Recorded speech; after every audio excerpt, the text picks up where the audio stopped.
চলো ভাই হল আপনারা সব যারা বেঙ্গলোর মুম্বাই দিল্লি চেন্নাই হায়দ্রাবাদ আসেন এভেন কি সৌদি আরব দুবাই কাতার আসেন সব বাড়িতেই যাও সেনে আমি কইয়ার জানো নি এখন ওলা লাইন হয়ে গেছে আমরা আর বিদেশ যাওয়া লাগতো না বুঝছো না রে? সেনে আমি কইয়ার ও ভিডিওটা দেখবা দেখার পরে আপনারা বুঝতে পারবা যে আমি সেনে এখান কইছি একজন গৃহমন্ত্রী হইয়া দেশ উন্নয়ন করা শিক্ষা চিকিৎসক মানে তারপরে ডেভেলপমেন্ট তারপরে রোজগার তারপরে এআইর জামানা বর্তমানে হ্যাঁ স্কুল কলেজ ইউনিভার্সিটি তারপরে হসপিটাল এইগুলা দেওয়ার মানে কথা না করিয়া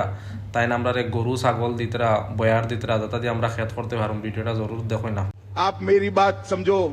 ये दोनों लोगों को चुनकर भेज दो। आसाम के हर जिले में एक बहुत बड़ी डेयरी और हर ट्राइब के घर में एक गाय और एक भैंस देने का काम भारतीय जनता पार्टी करेगी। শুনছো নি তো জলদি জলদি